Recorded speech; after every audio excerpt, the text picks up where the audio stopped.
Sir, S. மாப்பிள்ளை எங்க இருக்காரு? ஓ, போட்டோகிராஃபரா? வாங்க வாங்க. ஹலோ. மாப்பிள்ளைக்கு வயசு கொஞ்சம் அதிகமா. மாப்பிள்ளை மட்டும் தான் ஜம்முன்னு ரெடி ஆகணுமா?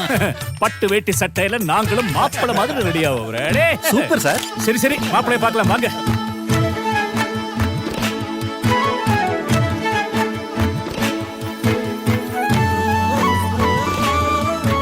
மொத்த குடும்பம் மாப்பிள்ளை மாதிரி ரெடியாகிற இந்த கல்யாணம் ராம்ராஜ் கல்யாணம்.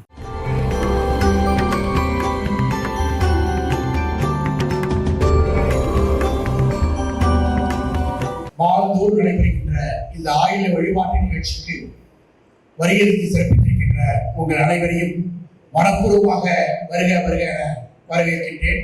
தினகரனுடைய ஆன்மீக பொறுப்பாசிரியராக விளங்கிக் கொண்டிருப்பவர், இதற்கு முன்பாக எழுத்தாளர், எழுத்து சித்தர் பாலகுமாரனிடம் உதவியாளராக பணியாற்றியவர். அதைவிட எனக்கு ரொம்ப பிடிச்சது என்னன்னா, அவருடைய பேச்சாற்றலும் எளிமையும் இந்த இளைய வயதில் இவ்வளவு ஆற்றலோடு விளக்குவது என்பது எனக்கு மிகவும் பிடித்தமானது. வந்தவர்களுக்கு நல்ல செய்திகளை கொண்டு செல்ல வேண்டும் என்கின்ற நல்ல கருத்துடையவர் அருமைக்குரிய கிருஷ்ணா அவர்கள். தொடர்ச்சியாக பேசக்கூடிய வல்லமை படைத்தவர் அருமைக்குரிய கிருஷ்ணா அவர்கள் இங்கு வருகை தந்தது எங்களுக்கு பெருமையும் பேர் மகிழ்ச்சியும் அடைகிறது. அவரை மனப்பூர்வமாக சத்யநாராயண சித்தர் ஆசிரமத்தின் சார்பிலும் ஆயுள வழிபாட்டு குழுவின் சார்பிலும் வருக வருக என வரவேற்கின்றேன். உங்கள் அனைவரையும் மீண்டும் ஒருமுறை வருக வருக என வரவேற்று விடைபெறுகின்றேன். மகான்களுடைய கதையை ஏன் கேட்கணும்? சத்சங்கம் அப்படின்னு பேர் இருக்கு. எல்லாமே இந்த வார்த்தை எல்லாரும் கேட்டிருப்பீங்க. இது பேர் என்ன? சத்சங்கம்.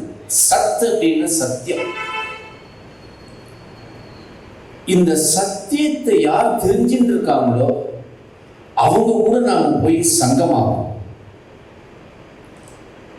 நம்ம சங்கமாகிறது அப்படின்றது என்னன்னா, கொஞ்ச நேரம் இந்த எக்ஸ்டர்னல் வேர்ல்டுல இருந்து நம்ம விலகிறோம். ஆக்சுவலா கொஞ்ச நேரம் இந்த எக்ஸ்டர்னல் வேர்ல்டு கொடுக்குற அந்த வெளி உலகம் கொடுக்குற அந்த வெப்பம், வெளி உலகம் கொடுக்குற அந்த துயரம், வெளி உலகம் கொடுக்குற துக்கம், இதெல்லாம் கொஞ்சம் விலகி என்ன பண்றோம்னா, யார் இந்த சத்தியத்தை தெரிஞ்சு வச்சிருக்காங்களோ அவங்க கிட்ட நம்ம வந்து நெருங்குறோம். இதுக்கு என்ன அவ்வளவு பெரிய இம்பார்ட்டன்ஸ் நம்ம கொடுக்குறோம்? நம்மளுடைய சம்பிரதாயத்துல வந்து மகான்களுடைய கதையில ஏன் கேட்கணும், ஏன் கொடுக்கணும்? ரொம்ப ஆச்சரியமா ஆதிசங்கரன் வந்தவுடைய ஒரு விஷயம். ஆதிசங்கருடைய சிஷியர்கள்லாம் உட்கார்ந்துருக்காங்க. ஆதிசங்கரர் வந்து கேட்கிறார், நான் ஏன் வந்திருக்கேன் தெரியுமா அப்படின்னு கேட்கிறார். அவரே கேட்கிறார், சாதாரணமா கேட்கிறார். அப்ப ஒவ்வொருத்தரும் ஒரு பதில் கொடுக்குறாங்க. இந்த இடத்துல பொதுவா சிஷியர்கள் என்ன பண்ணுவாங்கன்னா, சாட்சாத் ஈஸ்வரனுடைய அவதாரம் நீங்க வந்திருக்கீங்க அப்படிங்கிறார். சரிப்பா அப்படிங்கிறார். நீங்க வந்து சைவ வைணவ சாக்த சண்மத ஸ்தாபனத்தை ஸ்தாபனம் பண்ண வந்திருக்கீங்க, அத்வைதத்தை ஸ்தாபனம் பண்ண வந்திருக்கீங்க, எல்லா கோயில்களையும் வழிபாடு நிறைய ரீசன் சொல்லி ஸ்தாபனம் பண்ணிருக்கு. ஆதிசங்கர் ஒரே ஒரு விஷயம் ஒன்று சொன்னாரு, அதெல்லாம் ஒண்ணு இல்லப்பா, எனக்கு துக்கம் வந்தது, அந்த துக்கத்தை களையறதுக்காக நான் இங்க வந்திருக்கேன் அப்படின்னாரு. விஷயம் ஒரு மகான்களுடைய வருகை, ஒரு துக்கம் ஒன்று இருக்கு நமக்குள்ள. நமக்குள்ள ஒரு சாவு இருக்கு, நமக்குள்ள எப்பயுமே ஒரு ஃபியர், ஒரு பயம் ஒன்று இருக்கு. நம்ம சத்சங்கத்துக்குள்ள வரும்பொழுது என்ன பண்ணணும் நம்ம அப்படின்னா, நம்ம ஒரு ட்ரெமெண்டஸ் எனர்ஜியோட உட்காந்துக்கணும். எப்பயுமே இந்த மாதிரி சத்சங்கெல்லாம் வரும்பொழுது என்ன பண்ணணும்னா, கேஷுவல் என்கொயரா இருக்கக்கூடாது. எப்பயுமே எல்லாரும் ஆன்மீகம் கேட்கிறாங்க அதெல்லாம் கிடையாது. ஆயுள வழிபாட்டுக்குள்ள இருக்கிற ஒவ்வொரு அங்கத்தினர்களும் எப்படி இருக்கணும் அப்படின்னு அவங்க வரையறை வச்சிருக்காரு. நாங்களாம் வந்து பேசுறோம் அப்படின்னா என்னன்னா, ஒரு ட்ரெமெண்டஸ் எனர்ஜி. என்ன சார் அப்படின்னா, நான் யாருன்னு தெரியறதுக்காக வந்து உட்கார்ந்து இருக்கேன், அந்த லெவல்ல வந்து உட்கார்ந்து. இங்க இருக்கக்கூடிய விஷயங்கள் உலக விவகாரத்தை பத்தின விஷயமே எதுவும் கிடையாது. முழுக்க முழுக்க ஞான விசாரம் என்ன இருக்கோ அதுதான் இந்த இடத்துல. ராமகிருஷ்ண பரமஹம்சர் ஒரு விஷயம் அடிக்கடி ஒன்று சொல்லுவார். இந்த உலகத்தை பத்தி நீ புரிஞ்சுக்கணும் அப்படின்னா நீ உன்னையாரு தெரிஞ்சுக்கணும் அப்படிம்பாரு. நம்ம தலைகீழ ஒரு விஷயத்தையும் பண்ணிட்டு இருக்கோம். ஞானிகளுடைய சூட்சமா ஒரு விஷயம், எல்லா ஞானிகளும் ஒரு விஷயம் சொல்றாங்க. இந்த உலகத்துக்குள்ள நீ சிலம்பாட்டம் ஆடணும், இந்த உலகத்துல ஜெயிக்கணும் கூட சொல்ல. இந்த உலகம் எப்படி இயங்குகிறது, இந்த உலகத்துக்குள்ள இயங்கக்கூடிய அதனுடைய விதம் எப்படி இருக்கு. நீ அங்க போய் ஒரு கான்ஃபிளிக்டோட உட்கார்ந்துருக்க, உனக்கு ஒரு முரண் தெரிஞ்சுட்டே இருக்கு, ஒருத்தவங்களோட பிரச்சனை வந்துட்டே இருக்கு, ஒரு ரிலேஷன்ஷிப்ல ப்ராப்ளம் வருது, ஹஸ்பண்ட் ஒய்ஃப் உள்ள புரிதல் வரல, சகோதரன் சகோதரிக்குள்ள புரிதல் இல்ல, அண்ணன் தம்பிக்குள்ள புரிதல் இல்ல, கூட வேலை செய்யணும் நம்ப முடியல. So everywhere there is a conflict, முரண்பாடு, புரிஞ்சிக்க முடியல. சார் இதுதான் ஆன்மீகம். ஆக்சுவலா ரொம்ப போட்டுலாம் குழப்பிக்கூடாது. ஆன்மீகம்ங்கிறது ரொம்ப கிரவுண்ட் லெவல்ல உங்களுக்கு இருக்கக்கூடிய பயம், உங்களுக்கு இருக்கக்கூடிய துக்கம், உங்களுக்கு இருக்கக்கூடிய கவலை. ஞானிகளுடைய வருகை எதுக்காக? உங்களை அப்படியே கொண்டு போய் சொர்க்கத்துல வச்சுட்டே பறக்கும், அதெல்லாம் கிடையாது. இம்மீடியட்டா உங்களுடைய கவலையும் உங்களுடைய பயத்தையும் உங்களுடைய துக்கத்தையும் முடிவுக்கு கொண்டு வரணும். அதுதான் ஞானிகளுடைய முதல் வேலை. அவங்க முதல் அதான் பாக்குறாங்க. அப்ப அவங்க பார்க்கும்போது ஒரு விஷயம் எல்லா ஞானிகளும் சேர்ந்த மாதிரி ஒரு சொல்றது, இந்த உலகத்துல நீ கரெக்டா போய் இயங்கணும் அப்படின்னா நீ யாரும் முதல்ல தெரிஞ்சுக்கோப்பா அப்படின்னு. இது நல்ல உள்ள வாங்கி இந்த மையத்துக்குட்ட நம்ம வந்துட்டோம்னா ஞானிகளுடைய போக்கு நமக்கு புரிய ஆரம்பிச்சிட்டோம். நம்மளுடைய வாழ்க்கையினுடைய போக்கை நம்ம அப்படியே பிடிச்சிட்டே போயிடலாம். ராமகிருஷ்ண பரமஹம்சர் சொல்லுவாரு, தேவி யார் என்பதை தேவியினுடைய தரிசனத்தை பெற்றுவிட்டு உலகத்திற்குள்ள போ அப்படிம்பாரு. ராமகிருஷ்ண பரமஹம்சர் வந்து கேட்கிறாரு, உங்களை பார்த்தா எனக்கு பரிதாபமா இருக்கு பரமஹம்சர் அப்படிங்கிறாங்க. ஏன்பா அப்படிங்கிற, உலகத்துல இவ்வளவு இருக்கு, எதையும் அனுபவிக்காம இப்படி பகவான் இருக்கீங்களே அப்படிங்கிறாரு. அப்ப சொல்றாரு அவர், இப்ப நான் கடவுளை பிடிச்சிட்டேன், நீ உலகத்தை பிடிச்சிட்டு இருக்கேப்பா, அதை முதல்ல பார்ப்பா அப்படிங்கிறாரு. நீ தான்ப்பா ஏமாந்துட்ட அப்படிங்கிறாரு. எதை தெரிஞ்சுக்கணுமோ அதை முதல்ல தெரிஞ்சுக்கணும். அதை தெரிஞ்சிக்காம நம்ம உலகத்துல என்ன பண்ணினாலும் சரிதான். ஆன்மீகத்தினுடைய மையம் இது, இந்த சத்சங்கத்தினுடைய மையம் இது, இந்த சித்தர் வழிபாட்டினுடைய சென்டர் பாயிண்ட் எது மையம் கொண்டிருக்கிறது இந்த இடத்துல அப்படின்னா நீங்க யாருன்னு தெரிஞ்சுக்கணும். இந்த இடத்துல நீங்க உங்களுடைய வாழ்க்கைங்கிறது என்னன்னு தெரிஞ்சுக்கணும். சித்தர் பெருமக்கள் ஞானிகளுடைய அடிநாதமா அவங்க என்ன சொல்ல வராங்க தெரியும். எந்த ஞானிகளும் எந்த சித்தர்களும் இந்த உலகத்துக்குள்ள நீங்க போய் எதுவும் உலகத்துக்குள்ள செயல்படக்கூடாது, உங்க குடும்பத்துக்குள்ள நீங்க இருக்கக்கூடாது, எதுவுமே யாரும் சொன்னதில்லை. ஆனால் ஒண்ணே ஒண்ணு, நீ யாருன்னு தெரிஞ்சுக்கணும். சரி சார், நான் யாருன்னு தெரிஞ்சுக்கிட்டது அப்புறம் தான் அங்க போகணுமா? அதெல்லாம் கிடையாது. நீ யாருன்னு தெரிஞ்சுக்கிறதுக்குள்ள பாதைக்குள்ள முதல்ல நீ வந்துரு. அதான் இங்க வந்துருக்கீங்க இல்லையா? அதனால ஃபர்ஸ்ட் அதுக்குள்ள வந்துடணும். அப்பேற்பட்ட ஒரு ஞானிகளுடைய சரித்திரத்தை நம்ம கேட்கும் பொழுது என்ன ஆகும் நமக்குள்ள? என்ன, நம்மளுடைய சித்தம் சுத்தி அடையும், கிளீன் ஆகும். ஒவ்வொரு மாதமும் இங்கு நடக்கக்கூடிய ஞானிகளுடைய விஷயங்களை கேட்கணும்னா நம்மளுடைய பாதை தெளிவாகும். நம்ம நினைச்சிட்டு இருப்போம், நான் பக்தி மார்க்கத்துல போயிட்டு இருக்கேன் சார், எனக்கு ஞான மார்க்கம் வராது. நான் பக்தி மார்க்கத்துல இருக்கேன், எனக்கு யோக மார்க்கம் வராது. நான் யோகா கிளாஸ் போறேன், எனக்கு பக்தி மார்க்கம். இது எதுவுமே உண்மையிலே நம்ம கையில கிடையாது. எந்த ஞானியை நீங்க கேட்கணும்னு அந்த மகாசக்தி விருப்பப்படுறதோ அன்னைக்கு உட்காந்து அந்த ஞானியை கேட்பீங்க. நீங்க இங்க இருக்கிற ஒவ்வொரு மொமெண்ட்டும் அளந்து அளந்து அளந்து மகாசக்தியால் நடத்தப்படும். இந்த மொமெண்ட் இவ்வளவுதான் இருக்கணும் அப்படின்னா இவ்வளவுதான். நீங்க என்ன பண்ணினாலும் நடக்காது. இதுக்கப்புறம் ஒரு 10 பேர் வந்து அவ்வளவுதான். அப்ப அந்த ஞானியினுடைய கதைகளை கேட்கும் பொழுது, அந்த ஞானியினுடைய விஷயங்களை கேட்கும் பொழுது என்ன நடக்கும் உங்களுக்குன்னா, உங்களுக்குள்ள எதை பிடுங்கி எறியணும்னு அந்த ஞானி முடிவு பண்ணுவார், அதை பிடுங்கி எறிவார். எதை பொருத்தணும்னு அந்த ஞானி நினைக்கிறாரோ அதை தூக்கி பொருத்துவார். ஞாபகம் வச்சுக்கோ, மறக்காதீங்க. ஞானியினுடைய கதையை நீங்க ஏன் கேட்கல? உங்களுக்குள்ள தேவையில்லாத சிடுக்குகள்லாம் இருக்கும். அது என்ன பாயிண்ட்னே தெரியாது.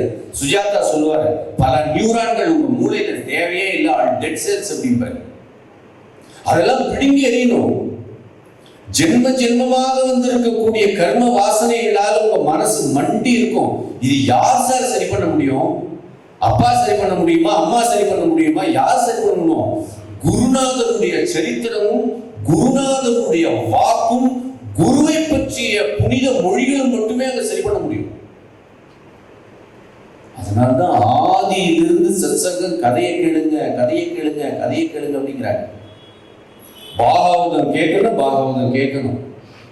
ஞானிகளுடைய சரித்திரம் கேட்கணும்னா ஞானிகளுடைய சரித்திரம் கேட்கும் பொழுது அவங்களுடைய பேரு, அவங்களுடைய அவதார நோக்கம், அதுக்குள்ள அவங்களுடைய உபதேசம், அதுக்கப்புறம் நீங்க பண்ண வேண்டியது என்ன சாதனை, அந்த சாதனையின் மூலமாக நீங்கள் அடையப்படுகின்ற சாத்தியம், எல்லாம் கிளியரா உள்ள அழகா ஒரு ஆர்டர் இருக்கு சார்.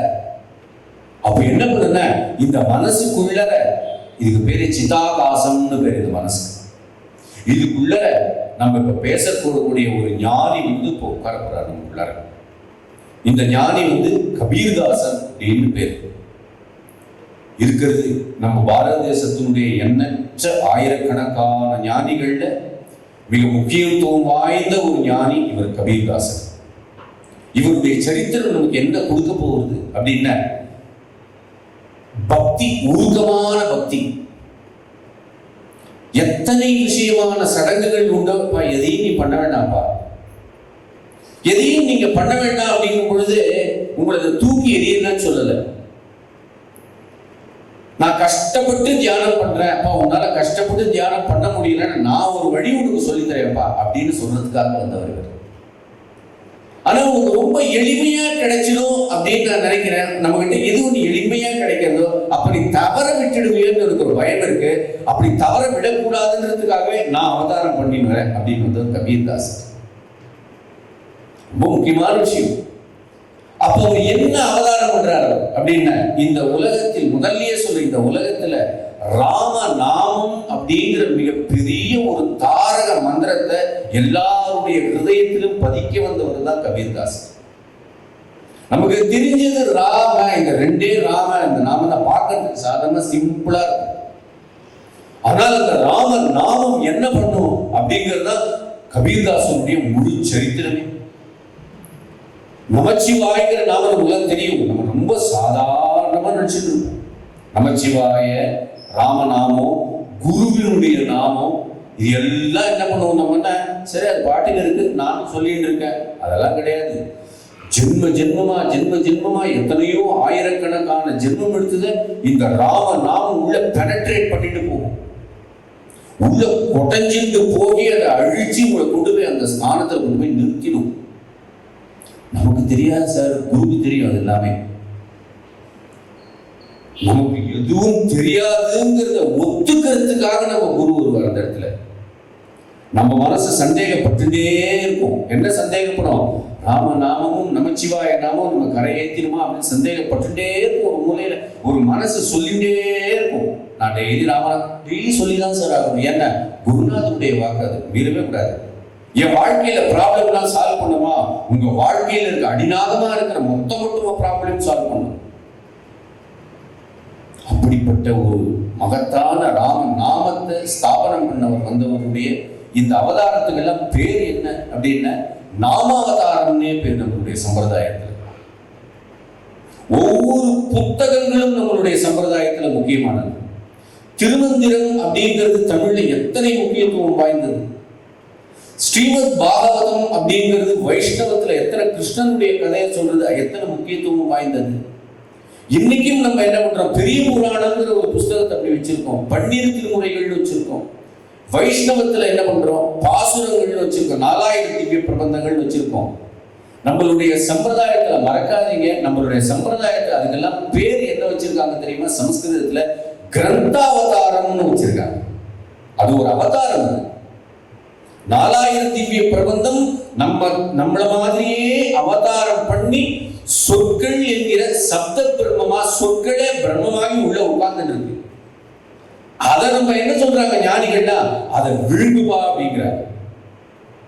தேவாரமும் திருவாசகமும் 12 திருமுறைகளும் என்னென்ன கிரந்த அவதாரங்கள், நூலே அவதாரம் எடுத்திருக்கு. திருமந்திரம் நூல் மட்டும் இல்லை, அது ஒரு அவதாரம். அது எப்படி ஒரு அவதார புருஷர் தன்னுடைய சரீரத்தோட இப்படி நடந்து உங்களை எல்லாம் பார்த்து ஆசீர்வாதம் பண்றாரோ, அது மாதிரி அந்த புத்தகம் சப்தம் அதுக்குள்ள உட்கார்ந்துருக்கு. அந்த புத்தகத்துக்குள்ள எழுத்து அப்படின்னு இருக்கு. அந்த எழுத்துங்கிறது சப்தம். அந்த சப்தம் என்ன பண்ணுன்னா பிரம்மம். அந்த பிரம்மம் சப்த பிரம்மமா வந்து நிக்கிறது. அந்த சப்த பிரம்மத்துக்கு பேர் தான் ராமநாமம்ங்கிறது பேர். இதை நம்ம என்ன பண்ணணும்னா டீப் டு த சென்டர் பாயிண்ட்ல வந்து உட்கார, கார்னர்ல உட்கார வைக்க. நம்ம வாழ்க்கையில யார சிம்மாசனத்துல உட்கார வைக்கிற குருநாதரையும் குரு மூலமாக உபதேசிக்கப்பட்ட மந்திரத்தையும் கொண்டு வந்து சிம்மாசனத்துல உட்கார வச்சுக்கணும். அவரை உட்கார வச்சுட்டு அதுக்கு அடுத்து நம்மளுடைய ராஜ்யத்தை ஆரம்பிக்கணும். அப்படி ஆரம்பிச்ச ஒரு சரித்திரத்தை நம்ம இப்ப பார்க்க போறோம். கபீர்தாசனுடைய காலம் அப்படிங்கிறது சாதாரணமான காலம் கிடையாது. முகலாயர்களுடைய கடுமையான படையெடுப்புக்கு நடுவில் இருக்கு. காசி மாநகரத்தை அப்படி எல்லாரும் கிட்டத்தட்ட பல கூறுகளை செதஞ்சி போட்ட காலம்.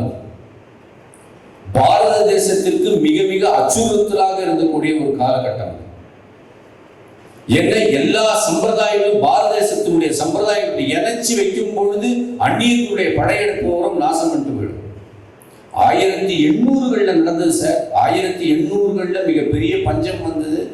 மிகப்பெரிய பிரிட்டிஷாருடைய மிகப்பெரிய ஆதிக்கம் நடந்தது. அப்ப என்ன பண்ணாருன்னா லைனா நீங்க லிஸ்ட் எடுத்து பார்ப்போம். 1800 வள்ளலார்ல இருந்து ஆரம்பிச்சீங்கன்னா இந்தியா முழுக்க ராமகிருஷ்ண பரமஹம்சர்ல இருந்து, அரவிந்தர்ல இருந்து, ரமண மகரிஷியில இருந்து, மகாபரிவார்ல இருந்து, சுவாமிகள்ல இருந்து எத்தனை பேர் அவதாரம் பண்ணியிருக்காங்க பாருங்க பார்ப்போம்.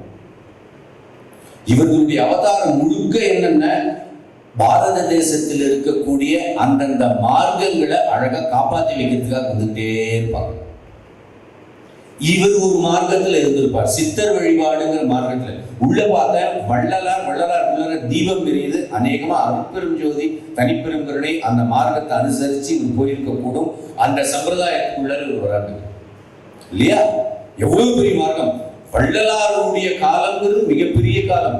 வெறும் பஞ்சம் பட்டினி மட்டும் கிடையாது, இன்னர் ப்ராவர்ட்டின்னு சொல்லுவாங்க ஆங்கிலத்துல. அதாவது அகத்துல ஒளி இல்லாத ஒரு காலமா இருந்தது வள்ளலார் இருந்தது. அதை வந்து ஏத்தினார், அந்த இடத்துல விளக்கு ஏத்தினார். வெளியில மட்டும் பட்டினியை போக்கல, உள்ளுக்குள்ள இருக்கிற பட்டினியை அவர் சரி பண்ணார். ஞானிகள் வந்து ரெண்டு விதமா செயல்படுவாங்க. உங்களுடைய வெளி உலகத்துல இருக்கிற ப்ராப்ளத்தையும் சரி பண்ணிட்டு உள்ளுலகத்திலையும் இதே மாதிரி ஒரு ப்ராப்ளம் இருக்கு, அதையும் சரி பண்ணிடுவாங்க. அந்த மாதிரி காலகட்டத்தில் கபீர்தாசனுடைய அவதாரம் நடக்குது.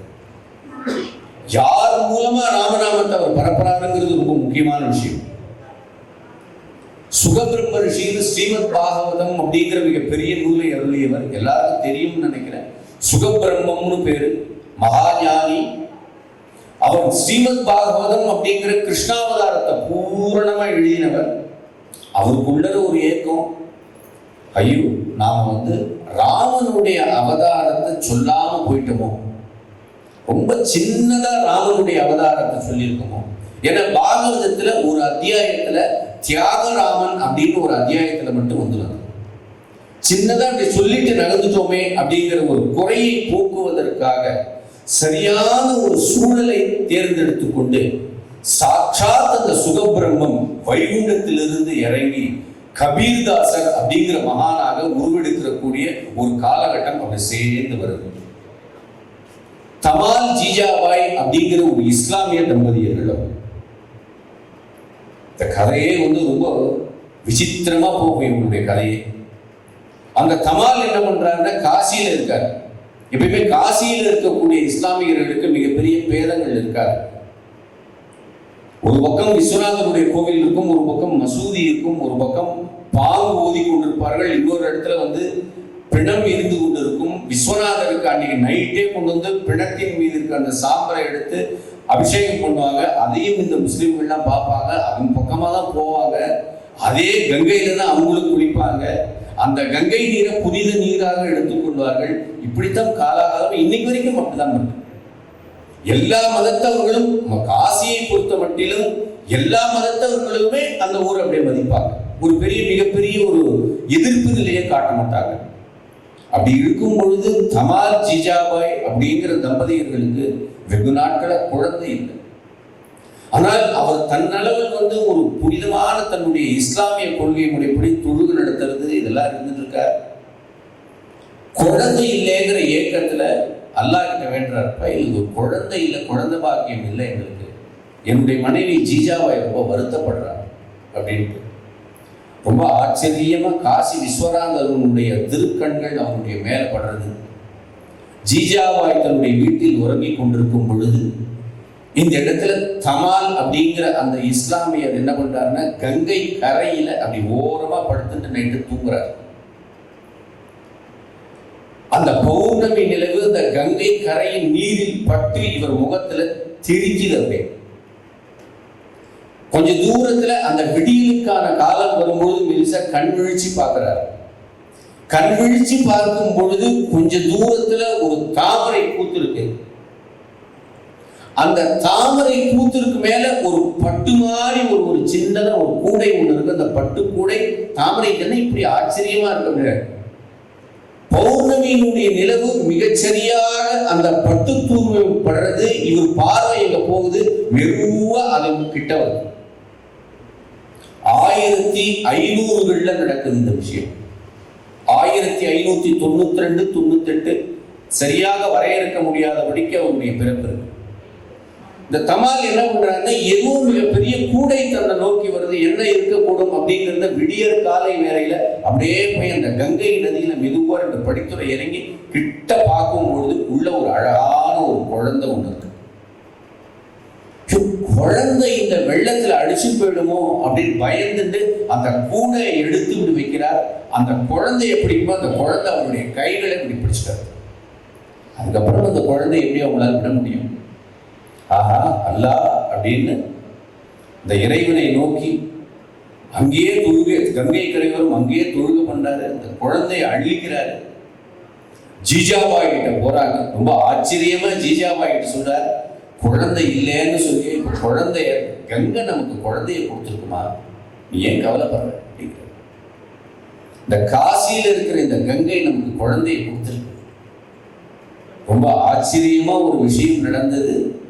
அந்த ஜிஜாபாய் கருவுறவில்லை, எதுவுமே பண்ணல. ஆனால் அவனுடைய மார்பகத்தில் பால் சுரந்தது அப்படின்ட்டு தாய்மை பேர் வந்துருச்சு அவருக்கு. அந்த குழந்தையை பார்த்த உடனே தாய்மை பேர். எப்படி வியாசனுடைய புத்திரனாக சுகபிரம்மம் அயோனிஜன் அப்படிம்பாங்க. ஒரு யோனியிலிருந்து பிறக்காதவர்களுக்கு அயோனிஜர்கள் அப்படின்னு பேர். ஜீசஸ் கிரைஸ்ட் மாதிரி ஒரு யோனியிலிருந்து உற்பத்தி சில ஞானிகள் அப்படியே உற்பத்தியை வருவாங்க. சுகபிரம்மம் எப்படி வியாசனுடைய புத்திரரா அப்படி தோன்றினாரோ, வியாசனுக்கு சுகபிரம்மம் ஐயோ அப்பா அப்படின்ற உணர்வு அவரை பார்த்த உடனே இவன் என் மகன் என்றும் அவருக்கு இவன் தந்தை என்றும், அதுபோல ஜிஜாபாய்க்கும் தமாலுக்கும் இந்த குழந்தையை பார்த்த உடனே தான் தான் என் குழந்தை இது அப்படின்னு ஒரு பெரிய ஒரு உணர்வு வந்தது. அந்த அம்மாவுக்கு ஒரு வாத்சல்ய பாவம் வந்து அந்த குழந்தைகிட்ட. அந்த குழந்தை அப்படியே வளர்க்க ஆரம்பிக்கிறாங்க.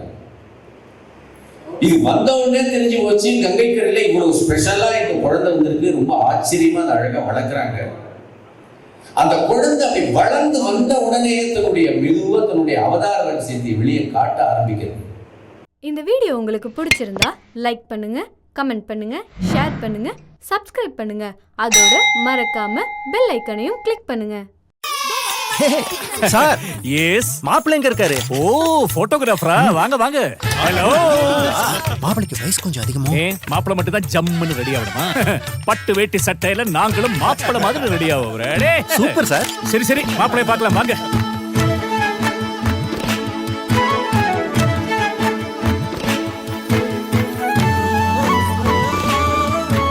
மொத்த குடும்பம் மாப்பிள்ளை மாதிரி ரெடி ஆகிற இந்த கல்யாணம் ராம்ராஜ் கல்யாணம்.